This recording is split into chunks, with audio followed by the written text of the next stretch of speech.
Sometimes freedom doesn't always arrive with certainty, and it arrives with a one-way ticket and a quiet question. What if I try? Hello everyone, I'm Violet, and today's episode is extra special because this is the very first time I'm hosting Dream Talks entirely in English. My guest today is not only Korean, but also my amazing colleague, Yusun, who works as an SEO editor. I'm truly grateful that she so generously agreed to be my first Korean guest, and even more meaningful that we are having this conversation in our second language. The first time we met in person was at the International Search Summit in Barcelona, Spain, and that was when I finally had the chance to learn more about her. Her journey truly opened up a new world for me, because she began her early career in the public relations industry in Korea, following what many would call a conventional life path. But after she entered her 30s, something happened and something made her question the life she was living and pushed her to step out of her comfort zone. That was when she flew all the way to Ireland to learn English in a language center. And that decision changed everything. And it was also where she met her husband, a moment that completely shifted the direction of her life. For almost 10 years, she has lived across Europe from Ireland to Portugal, and today she is building a new chapter in Italy with her husband, living out her own version of freedom and identity along the way. Let's welcome Yusun. Hello, Yusun. Hello everyone. I'm Violet. Thank you for having me today, and thank you. Here is just 11 a.m., so I'm kind of starting my Saturday, and then I'm so happy to start my day with this podcast, and then just feel relaxed. This is gonna be really my just life story, and then just enjoy. Thank you. Sure, we'll surely enjoy your story. Before we dive into your journey across different countries, I want to start from the very beginning of your life, from who you are beyond the titles, the labels, or the roles society give you. If you could introduce yourself beyond your job title, how would you describe the person behind all your roles? That's a really good question, but I found it quite difficult because I usually introduce myself with my job title. And well, I'm Korean and I'm living in Italy now with my husband. I think I'm the kind of person who want to exist as I am. Probably I will share more details later, but when I look at my 20s and early 30s, I really want to try to be nice to others, and I didn't really care about myself. So now I really try to be myself as always, if possible, in life. Yeah. Right. And growing up in Korea, what was the version of a good life that the society expected you to follow? Can you share with us? If you are Asian, maybe you will have the same idea. Like, firstly, you have to enter a good university, and then you have to get a good job. And after that, you have to meet nice person, and then getting married, like have a good family. This kind of life stage, as you can imagine, like very standard stages in Korea. And then if you reach the stage at the right age, they will think you are going well, the right direction. I think the culture is similar to all the Asia countries, right? We need to get married and then have a good job and something like this. And have you ever think that maybe your life doesn't have to look like everyone else? Any moment or any things happen that make you think something like this? I didn't really think my life should be different from others, but when I was 29, I broke up with my ex-boyfriend, and at that time I felt really depressed, and then I realized that I didn't really look after myself. I always want to be a nice person to him, and then to friends, to family members, so I just decided to look after myself always first. And after a few years, I became 30. And then I just wanted to treat myself in a good way. So I decided to travel Europe for the first time alone. And then it was really amazing. Actually, that trip changed a lot. Mm. So after that, maybe there will be many ways to live, not just one way like everyone else. Maybe I don't have to be in Korea. Maybe I can go to Europe, just live for a few months. Why not? So yeah, that was really the real start of Meaning being myself. Yeah. Meaning the first trip to Europe changed you a lot, maybe change your mindset and change what your future would like to be, right? Yeah, it was the start. All right. And let's move to the moment where your life took a very unexpected turn because you packed your bags in your 30s and flying all the way to Ireland. For many people, right, this kind of decision feels like quite scary and risky or even impossible. But for you, something pushed you to try this. Could you share with us what made you want to step away from Korea and move to Ireland for language learning? At the time when I shared with my friends, I'm leaving. And they said, wow, you are so brave. So Yeah, cool. correct. Very brave. I'll be honest with you, it was not really a difficult decision for me because actually I had a very stable job at the time, but I didn't have a boyfriend and I didn't have any plan for my future. I was 31 at the time. And then for some reason, one day, because I had wanted to live in Europe. So when I became 31, why not this year? Why it should be later? Why not now? So it's just I decided. But it was not really something really difficult or hard to decide. For me, it was like, because I followed my mind. And then just I decided to quit my job. I started researching which country would be the best for me. I didn't plan to study in English. Just I want to quit the job and then just leave Korea and then live in Europe. That was my just initial plan. But to do so, as you know, we need a visa, right? So to get a visa, I had to register the course, English course, for 6 months. That's why I kind of added another plan, but that was not my initial plan. My initial plan was just live and travel. So there was not really very special moment for me. Just after breaking up with my boyfriend and everything changed, my life changed. And then I started thinking what would be the best for me, not for others. What would be the best for me? And then I just thought maybe I need some time away from Korea. For me, it's very easy. I mean, even though other people, like even my mom and my dad, my parents, they were really worried about me. Why you are quitting that stable job? Why? Because everything goes well. Everything looks good for you. What's wrong with you? But I couldn't really explain because it's like wrong from their perspective. For me, something was wrong.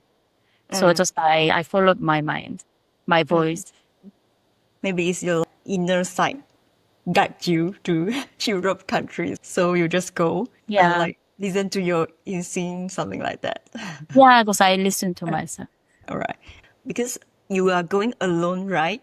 So what was the most challenging moment in Ireland that forced you to grow? Do you feel lonely when you are there because you're just alone? For the first 6 months, while I was studying English as planned, there was not really a big issue because actually I knew I was supposed to go back to Korea after 6 months. Just I needed to enjoy fully. That's it. But after 6 months, I decided to start my master's in Ireland, which wasn't expected. The tuition was very expensive. I had to prep my savings to pay the tuition. I had to get a part-time job to live properly because to pay rent, to pay for food, and etc. And after that, my life started being very tough because I had to follow all classes in English and then it was really demanding. And then also working as a part-timer until late night, like for 3 days per week. It was so tiring. Yeah, I also felt lonely. Sometimes I question myself, what am I doing now here? If I was in Korea, I wouldn't face this kind of issues at all. Because I used to have like good job. I had my family around and also friends close to me. But in Ireland, I felt really like isolated. What am I doing here? And then also I was not confident with my English. So whenever I had to talk to native speakers, I felt really frustrated, as you can imagine. So how did you overcome this all kind of hard to go through moment? Firstly, I really have to appreciate my husband. At the time, he was my boyfriend. He really encouraged me to move forward because I always thought that it's impossible to get a job in Ireland, living a good life. I always thought it was not impossible for me because my English is bad. I'm very shy. I'm very introverted. I'm always afraid of talking to native speakers, etc. All those negative thoughts around me, and I really couldn't get rid of them. But whenever I share my struggles with my boyfriend at the time, he pushed myself like, you can do it. You can do it. Don't give up. You can do it. But at the time, I didn't listen to him because inside my mindset, it was really like firm. All the negative thoughts I mentioned were too firm. So it was really hard to remove at one time. It took quite a long time. But anyway, he was really reliable. At least I had him who always encouraged me. That's why I think as time went by, I was able to manage these kind of troubles. Meaning your husband, previously his boyfriend, right? Give you a lot of the positive energy and encourage you to do something like move forward and don't just keep being negative. For example, I really wanted to get a job in Ireland. At the time, I was working in a deli shop. I made sandwich probably more than 100 per day from Monday to Friday. And at the time, I really wanted to change my job because I used to work as a public relations manager. Even though I can't work in the same field, I wanted to get an office job, but I thought it wouldn't be possible for me. But he always said, please try. I'll help you your interview and then your CV. I will help you everything. Please, please try. Give it a try. Don't give up. So, and it happened. I got a job. Yeah. Wow. That was my kind of like first full-time job I got in Ireland. Since you already mentioned your husband, right? I believe everyone is very curious about this kind of love story. Yeah. So could you also share with us how did the two of you first meet and how did things eventually lead you to becoming a couple? We were friends in the same class. We were in the same language school, and then we came to Ireland to study English, and then we met in the same class, and then we became kind of the best friend in the class because we were kind of like only 30s because the others were very young. They were usually like even like teenagers and then, like early 20s, but both Very of us young. 30s. So we got along well. And then we studied together and we had lunch. We talked a lot of things about our life, about our job, about family. And then just naturally, one day he just said, what do you think, like, me as your boyfriend? And then I was so surprised. What? Really? Because we were just friends. Whoa. We were very close already, but like, we were just friends. And then I didn't say yes the same day. Wow. Yeah, Why? but I already knew he was a really good person. So yeah, after a few days, we became a couple very naturally. It's not really something very dramatic, but yeah, this is our love story. So in the beginning, you were just think if you should try. So after a few days, you just agree with to be couple together, right? Yeah, just I wanted to have some time because I was not really sure if he was really serious because for me, I thought there would be a little bit different, like cultural difference between Asian countries and European countries. Yeah. For me, having a relationship is very serious because I didn't really want like light relationship, like just for enjoying. But I was not really 100% sure if he was serious in that level, the same level. So I just want to have some time to think about that and to check if he was really serious. But he was very serious guy. Yeah, I knew already his personality. I already knew because we talked about many things each other already, and then we had a lot of time together. Just after a few days, I said, "Oh, let's have dinner together." I Oh, said, wow. and then we had dinner, and they say, "Oh, let's start a relationship." Oh, So yeah. wow. That's quite beautiful because intercultural relationship can be very beautiful, right? But also can a bit complex because the culture is a bit different, just like what you mentioned. And what have you learned from this relationship? And what was something that unexpected that this relationship taught you about yourself? In my opinion, I mean, I had some boyfriends in Korea, and then it was my first time and last time foreign boyfriend. I think, to be honest, international relationship doesn't really always mean that it's very different from the relationship in the same country. Because anyway, it's a human interaction. We are all different. Even though I were boyfriends in Korea, we were so different and we argued a lot and then we had to keep aligning each other because we are so different.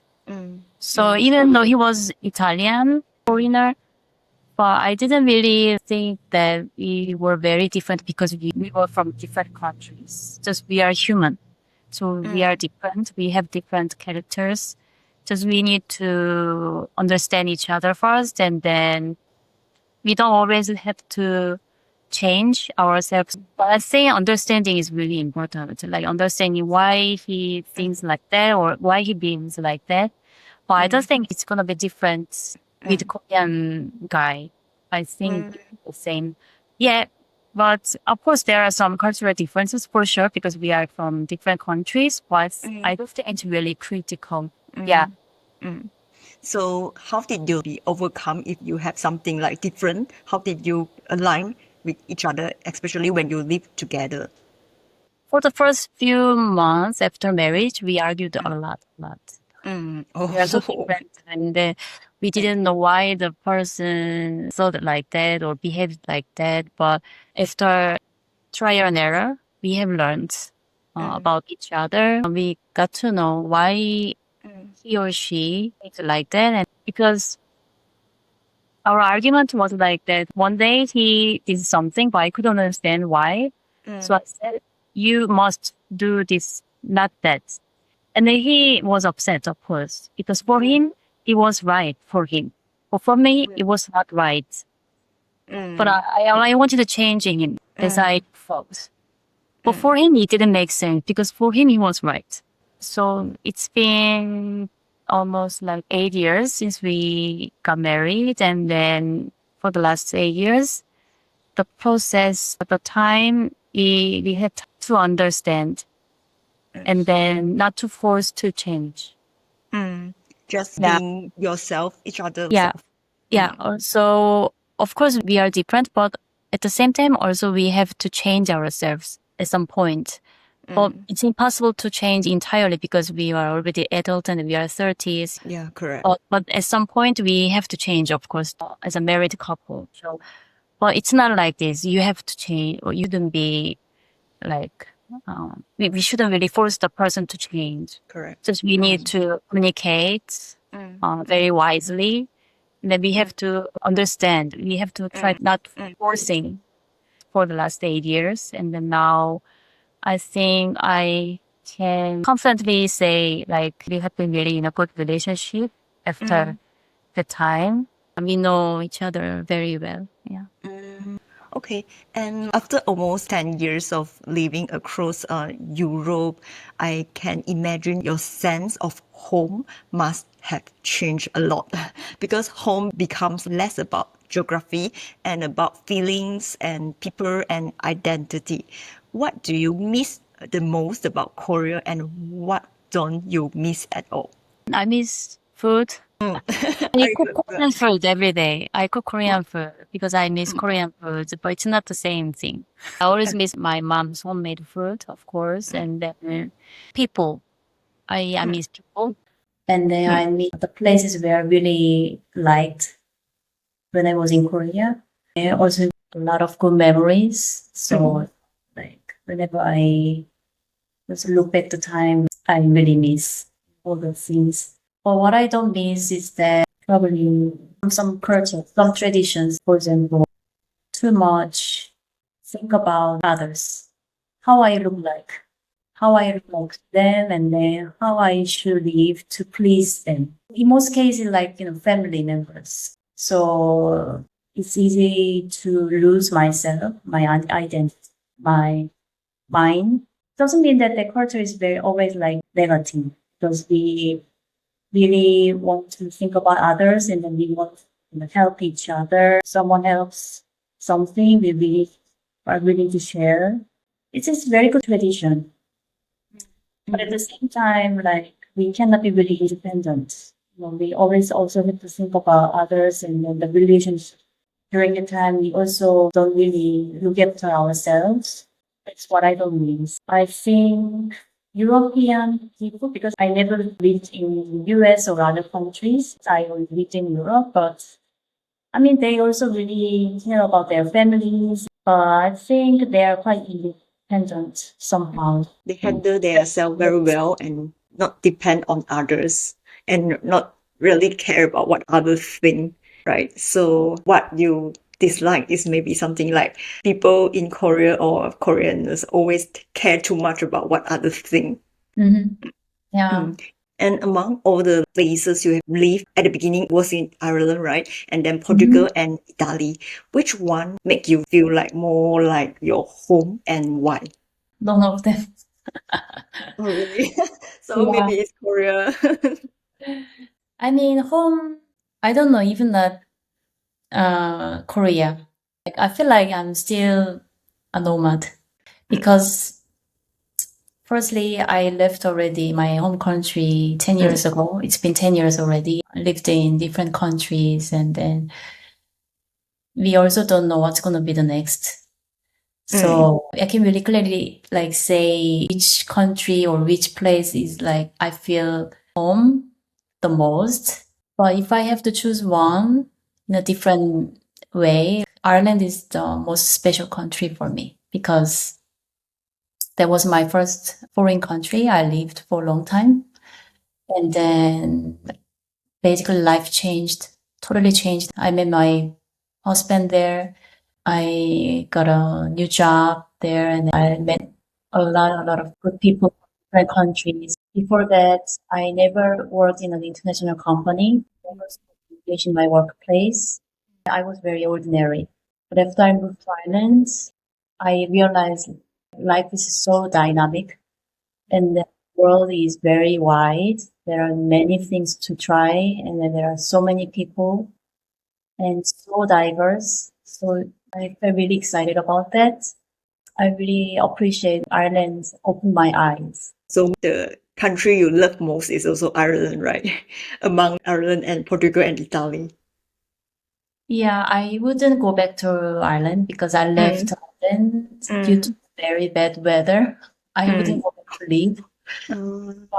Yeah, Ireland is really special country. I love also Portugal, but Portugal is a little bit less because it was quite short time compared to Ireland. And then I moved to Portugal after getting married, so it was a bit different situation. But Ireland, I went to Ireland alone by myself.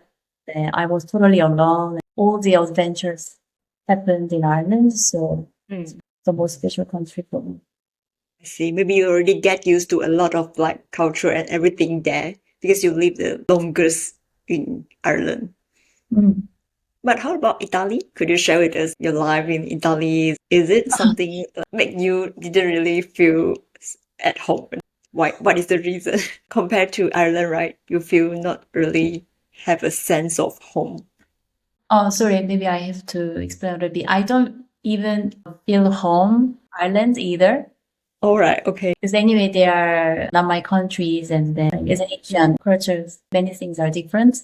Maybe I have to say I feel very stable in it because we are close to our family. It's my husband's home country compared to other countries. It was way more smooth to settle down. So in that sense, I could say maybe most comfortable country. And now I want to shift into something we both share, the world of remote work. because you were once in Korea's fast-paced PR industry, right? And now you are already a remote SEO editor and living in Europe. That was a very huge transformation, both in lifestyle and in mindset. And as far as I know, being an SEO editor at Holafly is your first fully remote job. Is the remote work something you genuinely enjoy, especially since many people still prefer working from the office? Yeah, I love that. Yeah, I really love that. But I actually worked from home for 2 years in Ireland when I started. So this is my first full remote experience. But as you said, yeah, it's true that because at that time I had to go back to office twice per week. But in this case, at Olafly, we don't have really physical office anywhere, and we work fully remote. So when I worked from home for the first time in Ireland, I really enjoyed it because I was able to have my personal time, also family time, and I didn't have to commute, and then it saved a lot of my time. Agree.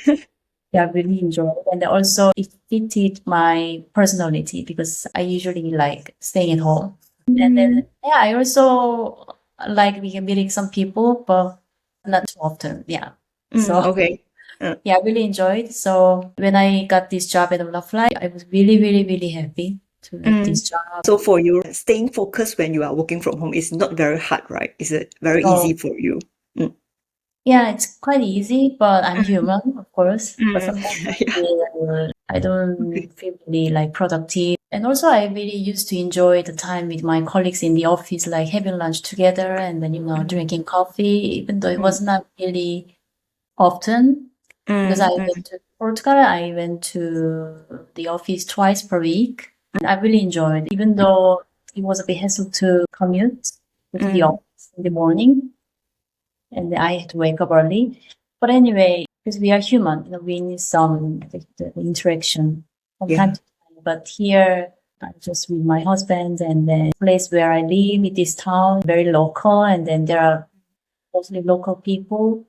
So I don't really have to chat with foreigners. I can speak English, communicate in English. So I wouldn't say it's really a big issue, but sometimes I miss that time I had really good interaction with my colleagues in the office. So I think it's trade-off. Okay. And other than the one that you mentioned, you have lack of the social interaction. Any other biggest challenge you face when you first became a full-time remote worker? Is there any moment you feel, oh my God, I would like to maybe go back to the office to work, or actually you don't have anything that you feel very challenging? Can you share with us? To be honest, if I have to pick one, probably working in a different time zone with colleagues. Sometimes I want to communicate the same time zone when I need to ask something, or when I need help. I want to find someone in the same time zone, but it's not always possible, right? But to be honest, that wasn't even that a challenge for me, because when I joined Olafly, I was the only one working abroad. Yeah, but we had some overlapping time on purpose, and then we had regular meetings, and then we try to communicate every time. So yeah, I don't really think it was a challenge. So totally, you feel quite good when you are working from home. Yeah. All right, okay. Because actually you used to work in PR industry in Korea, right? Which I imagine that was quite stressful. And now you are a remote localization editor living in Europe, which is a totally different environment and industry. For you, what feels like the biggest difference between working and living in Korea and in Europe? Yeah, when I was in Korea, I worked public relations manager for years. As you said, there were a lot of meetings with clients, and then I worked overtime almost every day. And during peak season, I had to go to the office, even on weekends. But at the time, I was young. I was 20s. Everything was new to me. So I really enjoyed it somehow. I mean, of course, it was really tiring. But But Like you also learn a lot. yeah, exactly. Like meeting new people, and then like everything was new. So wow. I also met some celebrities in person, and they kind of like moments. Wow, I'm so happy because I work in this field. I can meet like, very famous people. But after late 20s, I started feeling really exhausted, and then I seriously started thinking I had to change my job, and then I moved to in-house as a PR manager. And then from that time, my life started being more stable because I worked in agency before, and then it was hectic every day, every single day, everything was hectic. Imagine. But after that, yeah, after I moved to the company, and then my life started being more calm and like stable.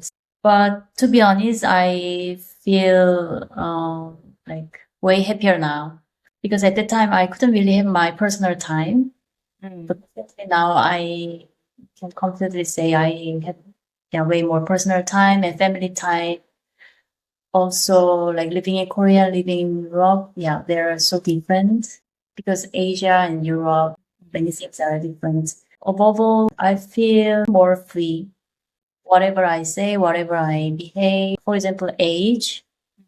Because in Korea, when we introduce ourselves, we have to share our age as well.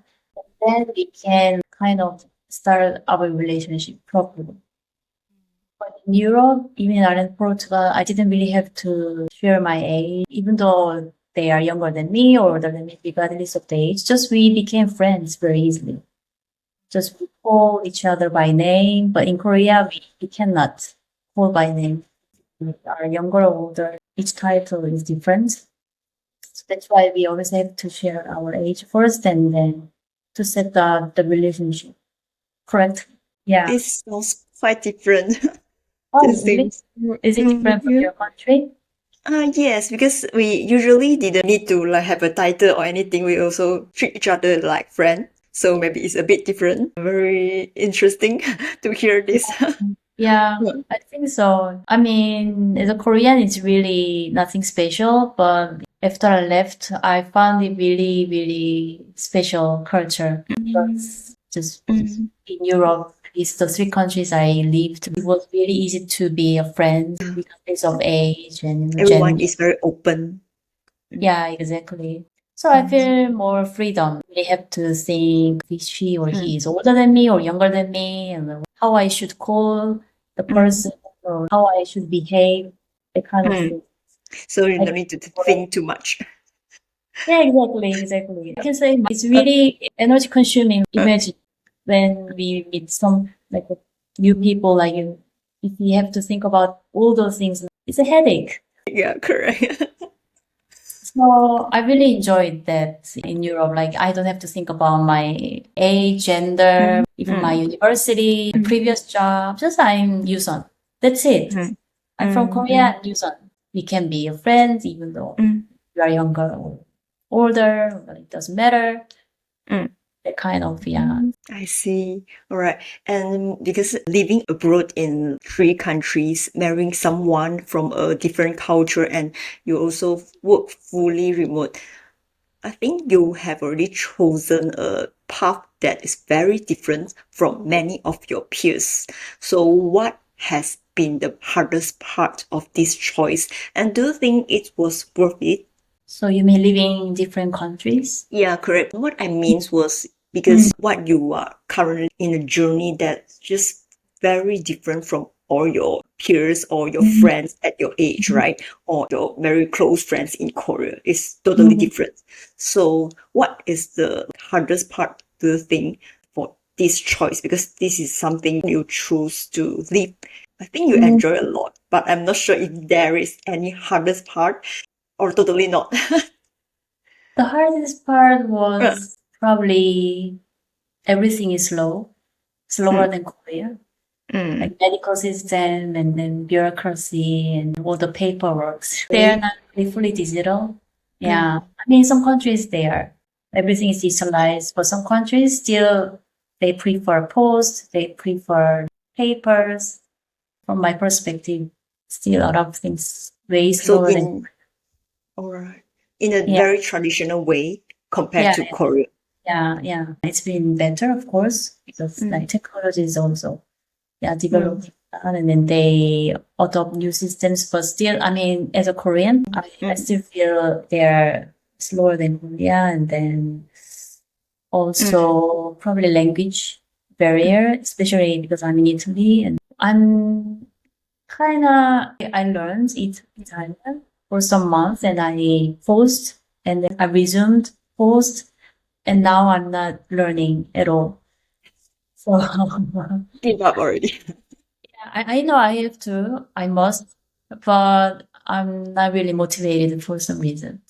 So I feel a bit bad. Yeah, but anyway, language barrier, because if I was fluent in Italian, I would probably enjoy more. I'd be willing to engage with local people and then make more friends, but I'm not, because I don't speak Italian.